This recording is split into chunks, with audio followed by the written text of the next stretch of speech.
அஸ்ஸலாமு அலைக்கும். Welcome back to AJ's channel. இன்றைக்கி நம்ம சேனலில் ரொம்பவே சிம்பிளான டேஸ்டியான சிக்கன் கிரேவி தான் பார்க்க போகிறோம். இது சப்பாத்தி ப்ளஸ் ரசம்லாம் வச்சோம் அப்படின்னாக்கா சைடிஷாக வச்சுக்கிறதுக்கு ரொம்பவே டேஸ்டியாக இருக்கும். வாங்க எப்படி செய்கிறதுன்னு சட்டுன்னு பார்த்துடலாம்.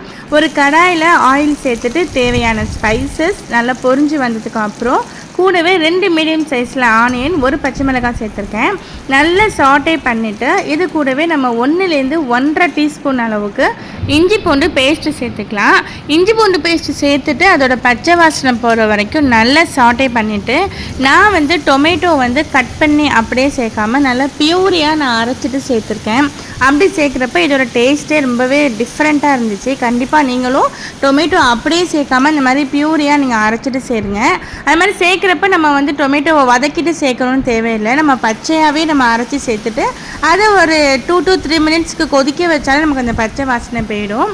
நான் அதே மாதிரி தான் கொஞ்சமாக தண்ணி சேர்த்து அரைச்சி சேர்த்துட்டு ஒரு 2 to 3 மினிட்ஸ்க்கு நல்லா கொதிக்க வச்சுட்டேன். இதோட பச்சை வாசனை போயிட்டு அதே மாதிரி அந்த தண்ணியும் நல்லா வற்றி நல்ல ஒரு பேஸ்ட் கன்சிஸ்டன்சிக்கு நமக்கு கிடைக்கும். இந்த டைமில் நமக்கு தேவையான அளவுக்கு நம்ம மசாலா சேர்த்துக்கலாம்.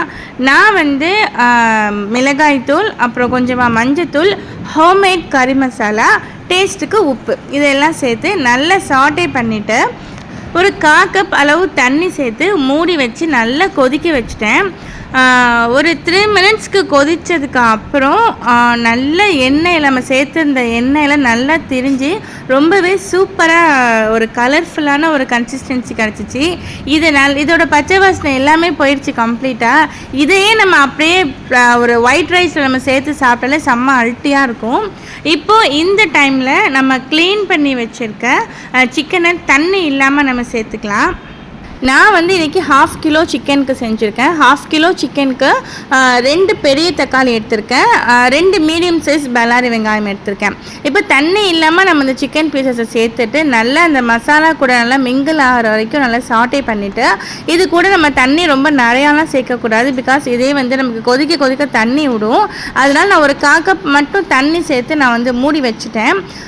ஒரு 5 to 6 மினிட்ஸ் நல்ல ஒரு ஃபுல் ஃப்ளேமில் வச்சுருந்தேன்.